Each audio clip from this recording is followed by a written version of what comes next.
Can I move on to another of your controversial ideas, which is the idea that consciousness involves quantum effect? Is that something that you still believe in and are working towards? At first, And this is Stuart Hameroff. this was Stuart Hameroff, and he had the view that consciousness had to do with not with nerve transmission, as everybody else seemed to think, but as in terms of microtubules, these little tiny structures, much, much smaller than nerves.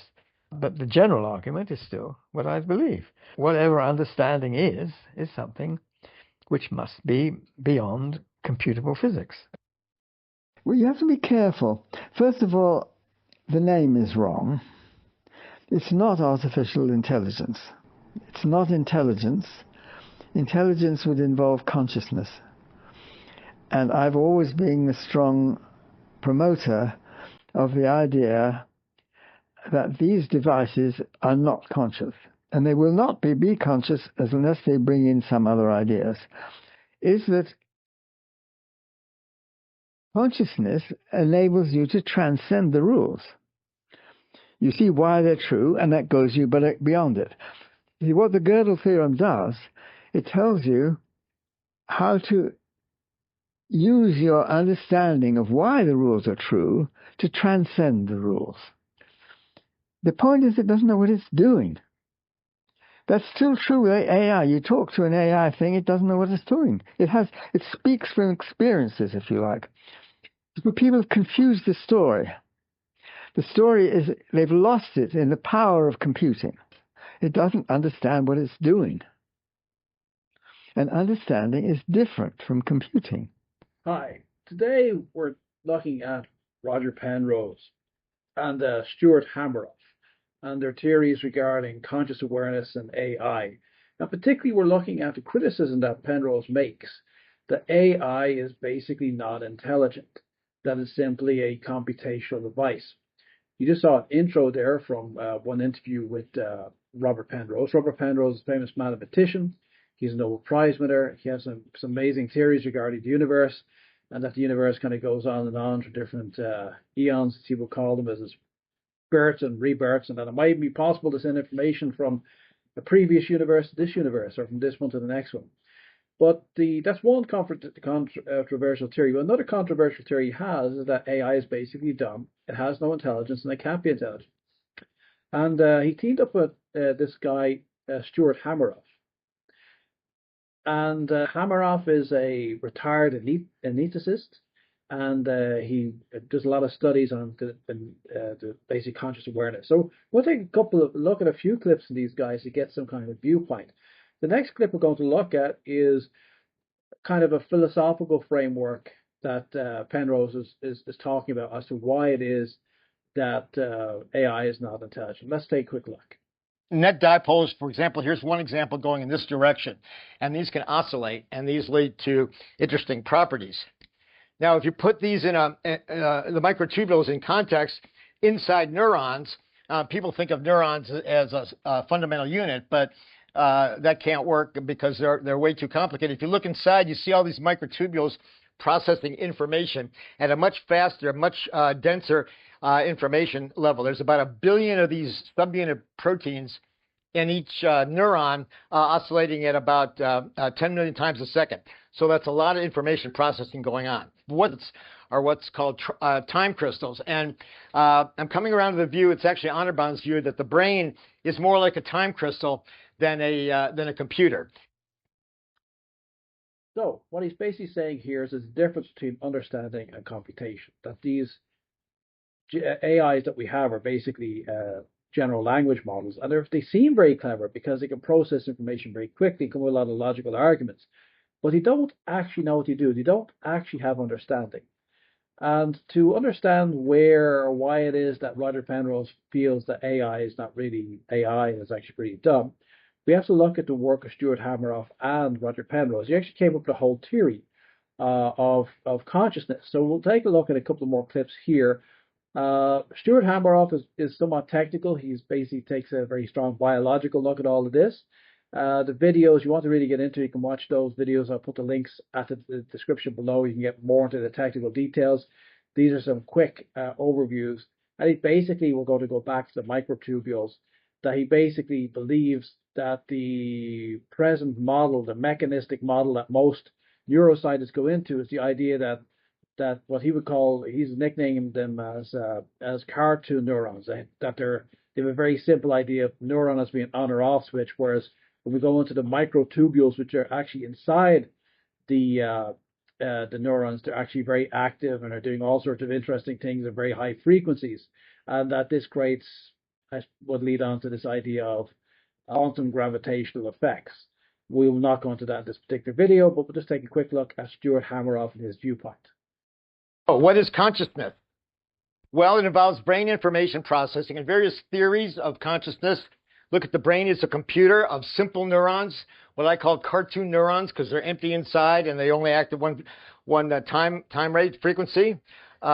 Integrated information theory, predictive coding, which is actually a little bit more involved and interesting, and then microtubule quantum processes, including our theory, OR, which I'll come to in a second.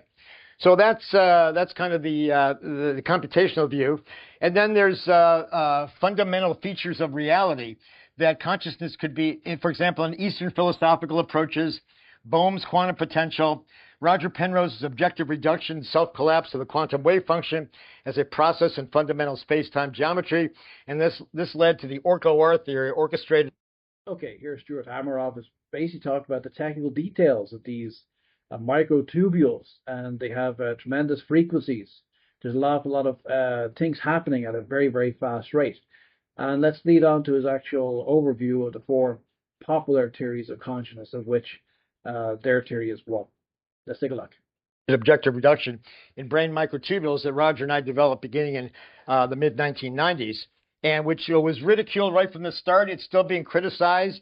The computationalists don't like it at all, but they haven't. Their theories haven't generated even testable predictions or results, and ours has.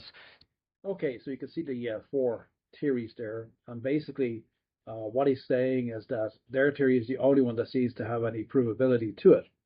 Now, there's a lot of technical detail in all those theories, but I do think it's interesting that, and that's not necessarily saying they're correct, but at least they're trying to have a more complex understanding of conscious awareness.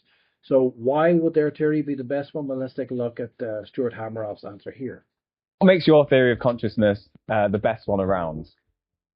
It's the only one that works, really. Most other theories are based on the brain as a complex computer of simple neurons, what I call cartoon neurons, because they only look at the membrane activity and the synapses, and it's algorithmic, and it's at one frequency, like between 0 and 40 hertz, roughly. Whereas if you go inside the neuron, you see these microtubules that process information at multiple frequencies. For example, not only hertz, but also kilohertz, 1,000 hertz, megahertz, 1,000,000, gigahertz, 1,000,000,000, and terahertz, 1,000,000,000,000, and even faster. And every 3 orders of magnitude, we see resonance patterns that are very self-similar. So it's like a fractal, or actually a time crystal, is what my colleague Anirban calls them, who discovered all this. So we have all this information processing going on at a deeper level. And other theories treat neurons as simple on-off switches, which is an insult to neurons. So very interesting theory. Now, I don't know if that theory is correct or not, but one thing that I do like about it is the sheer complexity of it, that the idea that conscious awareness is simply, that we're simply a mechanical kind of a brain with on-off switches, and that reduces us to the same level of, say, present AI. There's not much difference. And I'm not a big fan of the present neuroscientists' over-mechanical model. They tend to be atheists. They tend to not believe in God. They tend to have a simple mechanical view of the universe. One popular theory with neuroscientists is that our brain exists simply to help our bodies to survive, and our conscious awareness is not really conscious at all. It's just an awareness to keep the body alive, which is really brain-dead idea if you think about it. So these guys are so reductionistic and so simplistic in their thinking. So I like the nuance. Now, it's very, very, very unlikely that Roger Penrose and Stuart Hameroff's theory is correct, because there's so much more research needs to be done, but it's probably pointing in the right direction. Pretty much like, say, Charcot, who was a great physician using hypnosis before Freud came along, and Freud then learned from charcoal, but then developed a much more dynamic theory of the mind. You know, these guys are working at a certain level, and other people will take up that work later and take it to a higher degree. But definitely the theory of consciousness is something more like this, something that's got some complexity to it. And if you start thinking of, say, like a vast computer, this idea of these microtubules with all sorts of functions taking place and vibrating at very high frequencies, it lends the possibility of great complexity in cognitive functions. So I don't think we should reduce ourselves to mechanical machines. And that while their theory is probably not fully correct, it's probably partly correct, at least it's pointing in that direction. And getting back to the original points made by Roger Penrose, is that no matter how technically brilliant AI might appear, it's only copying human conscious awareness. And that the only way that AI could really become intelligent would be for something to be added to it. As long as it's running on this computational model, it cannot be anything more than a very clever thinking machine. It does not know what's happening. It does not have an awareness of what's happening. It doesn't understand what it's doing. It's just copying. But that also means that maybe we could eventually have a truly intelligent AI, but some other intricacies will have to be put into its process to go beyond computation, which means simple common sense to me.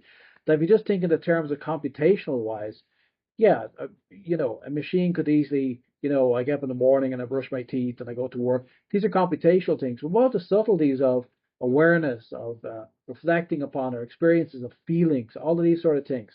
They require something else, an X factor. So I would be inclined to think that what we see as AI, it appears very intelligent, but actually it's not as intelligent as you think. That said, on the flip side of the argument, sometimes I see AI doing very amazing things out of the blue. And maybe possibly there's another way of getting to a higher level intelligence than the human way. That maybe AI can find a way forward that will give it some deeper, more subtle thinking. I don't know. But certainly there's little glimmers now and again of something higher in AI. And there is a theory called the universal pattern theory, which is basically this idea that we have this Jungian idea that there's patterns everywhere, that God emanates everywhere, the universe keeps replicating itself. And as such, in that sense, even a machine could in some way copy the brushstrokes of the creator to some degree, that this creative drive behind the universe will pop up all over the place. And if that's true, possibly conscious awareness will find a way, regardless of the mechanics, something above and beyond what we dare. It's very interesting to see. Whatever ideas you have, just drop them below in the comment section. Always glad to hear it. Ultimately, we're all speculating on this. We don't have enough knowledge as yet to know. But I'm definitely inclined to think that real intelligence requires understanding, and that requires something of a higher order. And we can go beyond understanding as well to a thing called insight. That insight is kind of a mixture between understanding and flashes of intuition, which give sudden kind of epiphanies which lead to insight. And that's another very interesting philosophical concept. And again, I think that's beyond even understanding. And that's of a higher order as well. So that higher order stuff is probably not likely to be there yet in AI, but could be at some stage. Very interesting to see how it develops. Definitely AI appears very impressive. But to what degree is it real is another question. Of course, that leads on to philosophical questions like Philip K. Dick books. What is reality anyway? And am I real? Okay. Hope you enjoyed the video. Please like and subscribe. I'll talk to you next time.